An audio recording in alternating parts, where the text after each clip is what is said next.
Hello, sisters. Welcome back to day 3. How are you guys doing?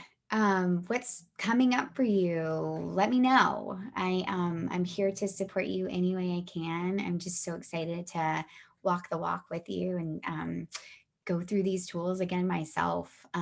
Really honored that you are spending this week with me.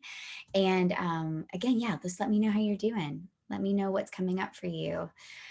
We're on day 3 of Reset for Radiance, and today we're really talking about release, reclaim, and rise.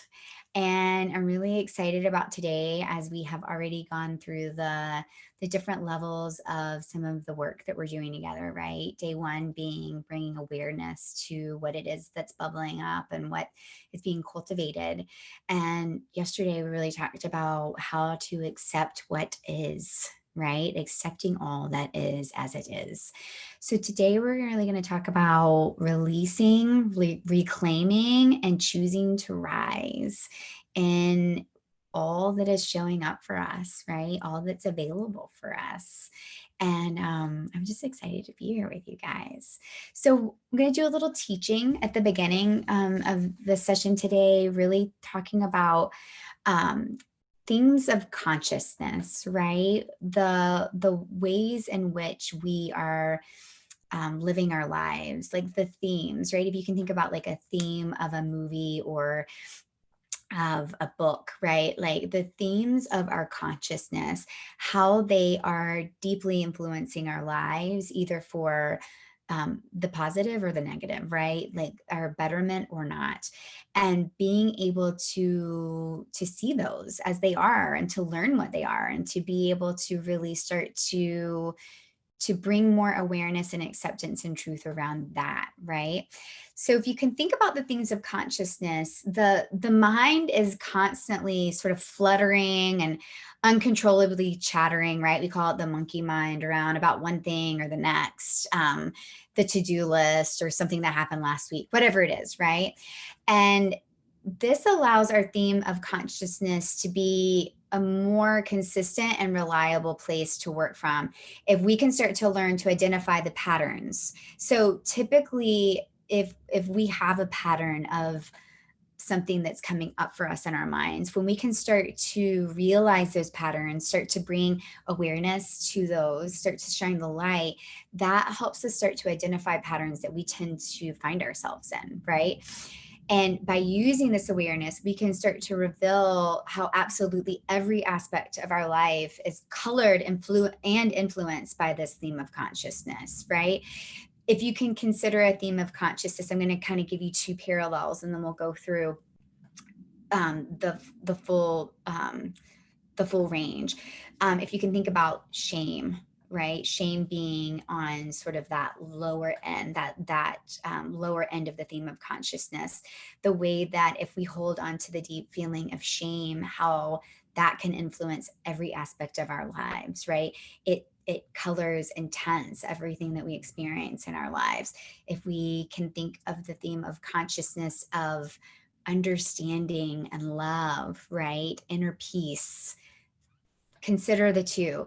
Consider how that theme of consciousness, that way of showing up, that theme of our mind, how it starts to color, right? Starts to affect and really change the way in which we show up, right?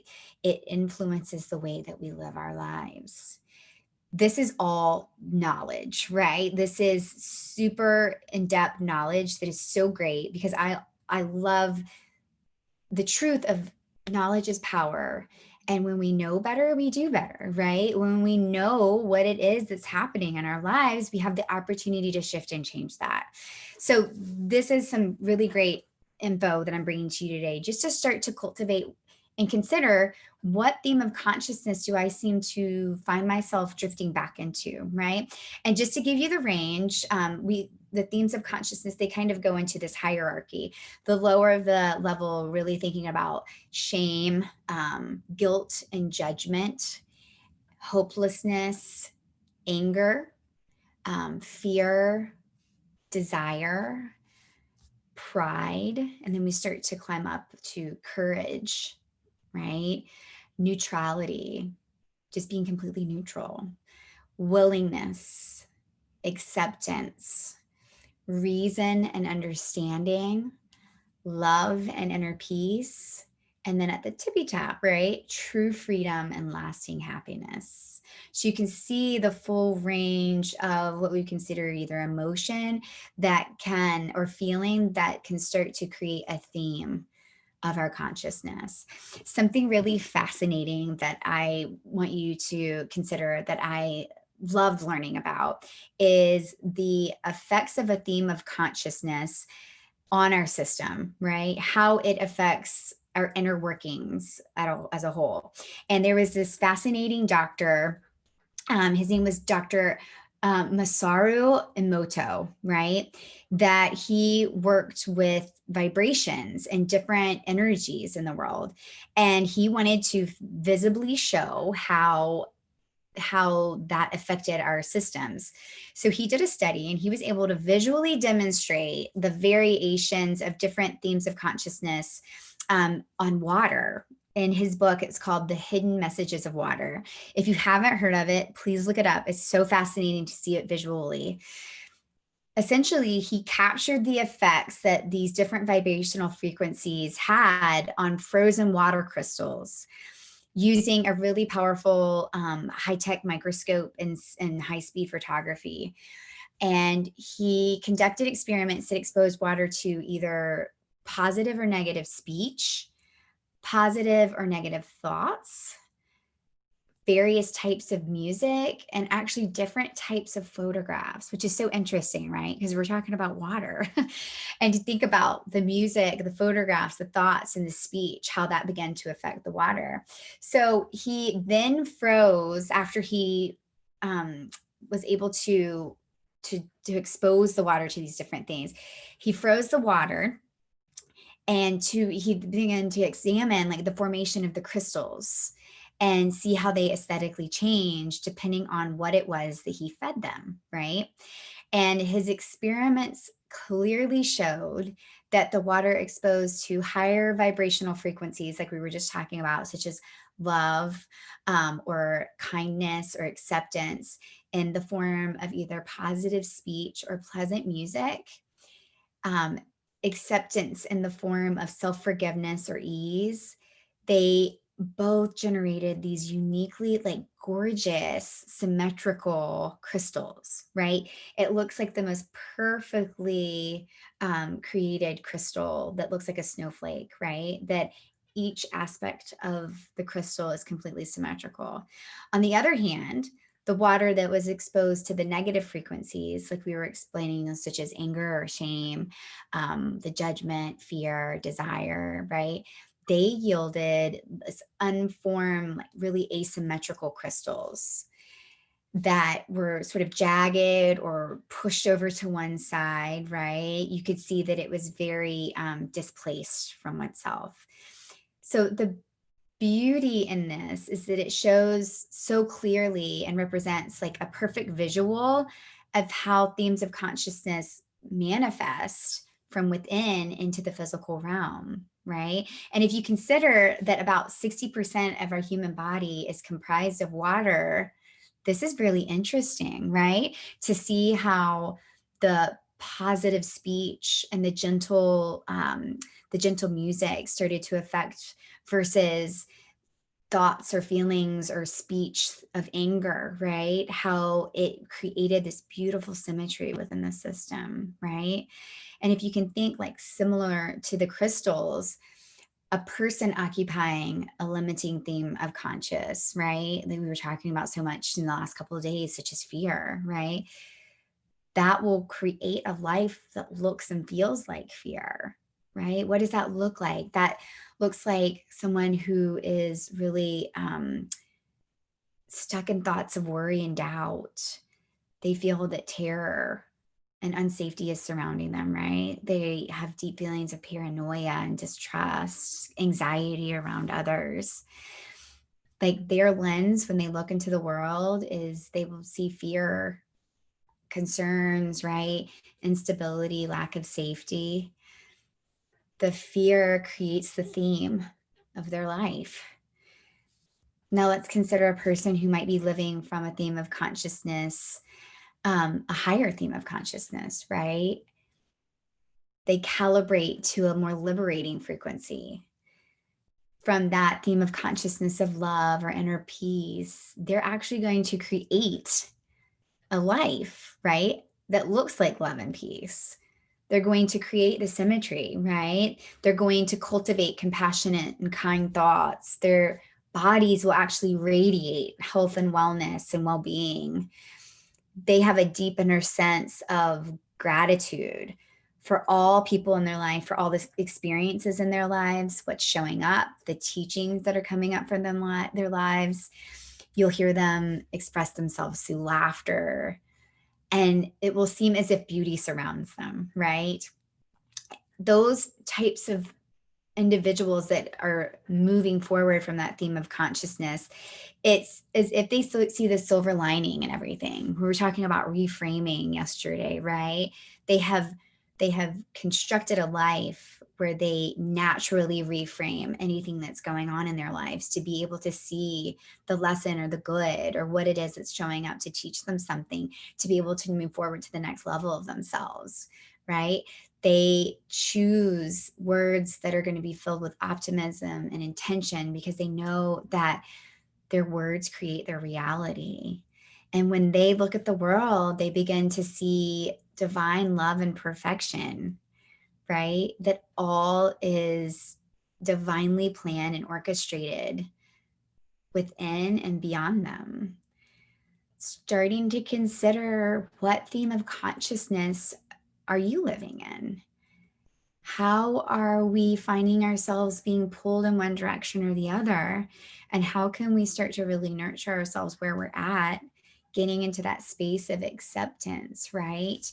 To then begin to shift and rise the theme of consciousness in which we're choosing to be and live in. And that really takes getting clear on some of the root program beliefs that we have either been validating, supporting, or expressing much of our lives. The core of the onion, right? Getting back to that. What's the outer level that we have accepted as our truth, right? What are those root program beliefs that we accepted from our upbringing, our parents, mentors, just the way that our life was lived, right? The people that we were around, the way that we chose circumstances in our younger years. What have we accepted just as part of us that isn't necessarily our true essence, right? And how can we begin to choose differently for ourselves? Think of, a theme of consciousness of shame in our lives, how that might be backed by our root program belief of maybe I'm unlovable, right? Or no one really wants me. That starts to cause us to really like repress and hide, right? Sheltering ourselves from the world. When in reality, we're simply habitually acting out a root belief that was created when most likely we were a child to keep us from feeling humiliated, or if we've put ourselves out there too much, right? Once we start to bring the flashlight to this truth, we can begin to transcend all of this, move beyond, rise our theme of consciousness by replacing and releasing, right? To then invite in a new narrative, right? A new story for ourselves, a new way of being. So if you think about this consideration of shame, shame can be manifested due to like deeply internalized trauma or rejection, right? Rather than actually seeing shame for what it is, which is a projection of another person's theme of consciousness, us being in relationship with someone who has not actually dealt with their own shame, right? Beginning to see that those who were rejected or traumatized, abused, or hurt in their past, they have only begun projecting their own feelings of those rejections, trauma, or hurt onto us, right? And if we can begin to see that, if we can begin to see that the way that anyone else shows up in the world has nothing to do with us. We are all acting out of our own beings, right? We are either acting out of our own healing or our own trauma. And depending on where we are in that space, if we can start to invite in compassion and, in a sense, let them have the shame back, then we can start to begin to see clearly all the parts of us that have been rejected internally by ourselves, that was never ours, right? We can begin to give a mirror back to others by letting them see what is being rejected within themselves. Our ultimate healing will eventually come through forgiving everyone who has either wronged us, hurt us, rejected us, or done anything that has really hurt our feelings, right? Have wronged us in the past. That's how we set ourselves free. By remembering our own innocence, we also have to remember theirs, right? And for me, I think about growing up in my home with my father who suffered from alcoholism my entire life, as long as I can remember. I harbored so many ill feelings towards him of not showing up as a father, not being who I really wanted him to be, never being able to be a daddy's girl, right? Like not having the relationship that I truly yearned for with him. It took quite some time, but when I was able to shift my perspective and my lens towards him, that he was truly doing the best that he could from what he knew, when I could start to remember his childhood and the lack of love and compassion that he actually really received, I started to understand where he was coming from a bit more. That doesn't mean I have to accept things as okay, or that they were perfect, or whatever that may be, but by allowing myself to see his innocence, to see that he was doing the best he could with what he had and what he knew, I was able to add a bit of grace and compassion towards him, to begin to then allow myself to release those harbored feelings of anger and hurt that set me free. And I didn't realize that that was holding me back until I actually released it. And so allowing ourselves to come into that truth, right? Allowing ourselves to come into that remembrance, right? Allowing in a new narrative. I am innocent, right? I am pure. I am unconditionally and deeply loved. I am perfect just as I am. I am whole and I am complete. I am loved even in my weakest moments. Others' opinions of me have nothing to do with me, but are only a reflection of themselves. Repeat that one, because that's a big one, right? Others' opinions of me have nothing to do with me, but are a reflection of themselves. I forgive others, for they know not what they do. Anyone projecting shame, anger, fear, guilt, or any other emotion is living with their own. I have compassion for myself and others. I am free. I am loved as I am. I am accepted. I am divinely beautiful. Others want to support me. Others want to see me happy. I matter to others, and my existence matters. Feel how that starts to release the hold of shame, hurt, anger, right? Creating a new story for ourselves, allowing ourselves to raise our theme of consciousness. What are we allowing to color our lives? What are we allowing to color our day-to-day experience, right? What are we inviting in? Really beginning to take ownership of that and allowing ourselves to be in the truth that we are worthy, that we do matter, and that we are here on this earth for a purpose. Really breathe that in. Invite in that new narrative for yourself. Beautiful.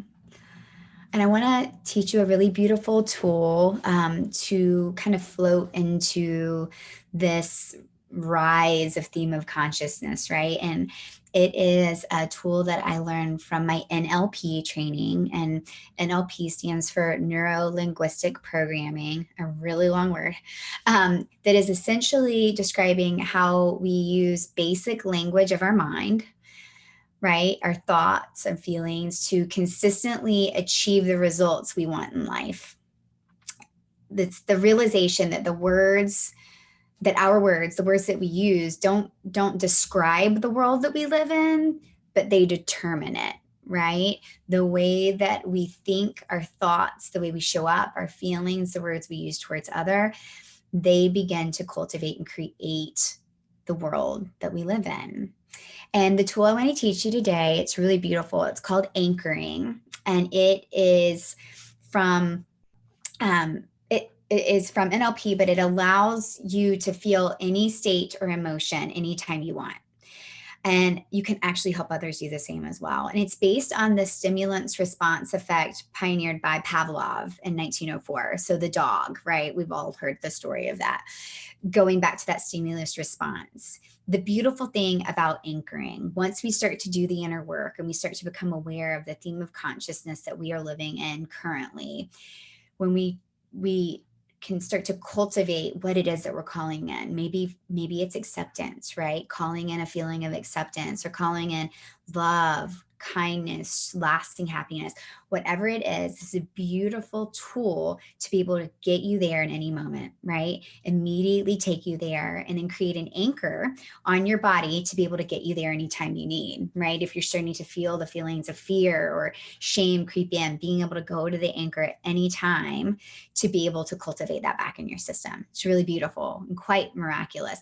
And the great thing is that you can stack amazing feelings upon each other, right? So if you think, if we're going to stack love today, then tomorrow you can stack confidence, and you can keep stacking them. And we're going to create it on a knuckle on our hand. You get to choose. I usually go on my left hand, like the first knuckle for my positive. We're going to stack those. You want to kind of keep coming back to the same one. Today, we're just going to anchor one, but I want you to remember to be able to come back to this, to be able to activate that at any time. So essentially the way this works is anytime a person is in a peak state of an intense way of being. So at the peak of an intense state, if you can think of a time in your life when you were so joyfully happy, right? That like nothing in the world mattered. You were just so connected to your joy, right? If at that moment you can provide a unique external stimulus, such as the knuckle, the shoulder, anywhere on the body, really, you can start to create a neurological association that can instantly trigger that state by simply providing the stimulus again, right? This is such a beautiful tool that allows us to kind of tap back in to past really positive resources so that we can link them into the future for real ultimate success in our lives, right? And to be able to bring in what we're calling more of into our lives. So together, let's play with this technique around unconditional love, right? Really bringing that in for ourselves.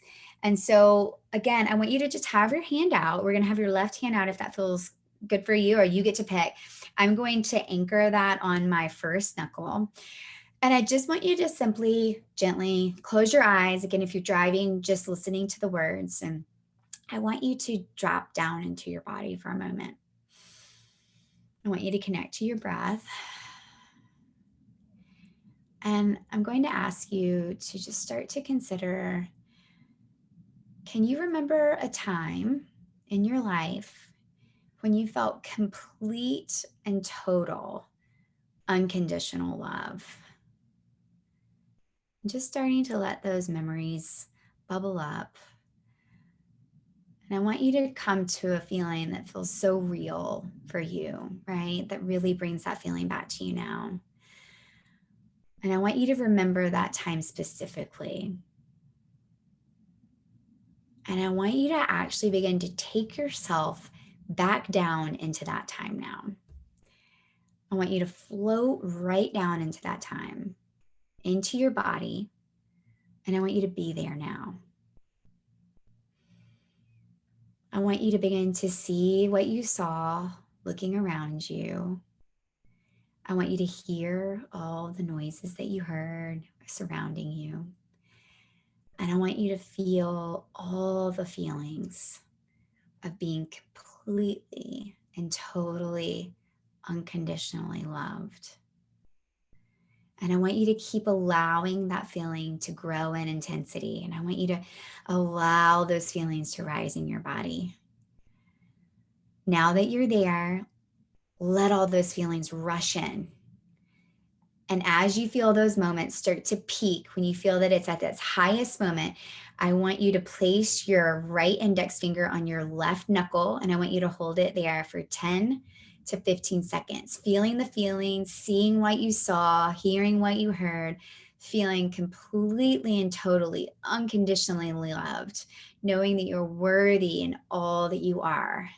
And then release your finger now. Beautiful. I want you to come back to the room. I want you to kind of clear the slate off. And then I want you to just come back and I just want you to tap that knuckle and just see what starts to come up in your body, right? I want you to notice the feeling of unconditional love start to embody you, right? It's sometimes for me, I'll feel like a buzz, right? Or I can feel just my whole body start to rise just by tapping that point on my body. And knowing that you have that now, right? Knowing that anytime you start to feel yourself and one of those lower themes of consciousness, come back to this tool, add to it, stack on, right? Add confidence, add love, add loving kindness, whatever it is, right? Like whatever it is that you're wanting to call more into your life, add that here. Use the words that I had before. Take yourself down into that moment, feel all the feelings, see what you saw, hear what you heard, feel what you felt, be in the moment, connect that to your anchor, and then release, right? You clear the slate and then you come back and you have this anchor on your body that's with you at any moment, right? To be able to come back to that state now. One of my mentors that taught me this technique, she shared that when her and her husband are sort of snuggling on the sofa, when he lays his head on her shoulder, she just gets this rush of beautiful feelings, right? Because she has actually anchored the feeling of belonging and love onto her shoulder because he lays his head there. So then it intensifies, right? So then we create this anchor that gets stronger and stronger and stronger, that we can be at use for any time in our life when we need it, right? So I encourage you to use this, to share this tool, right? You can utilize it to be able to cultivate any desired state or emotion in your life.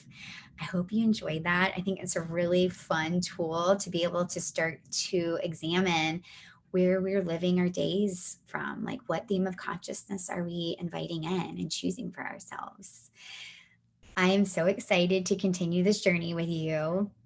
I want to remind you that you have everything you need inside of you right now. Nothing outside of you can give you the peace and joy and love that you desire and that you already hold in your hands.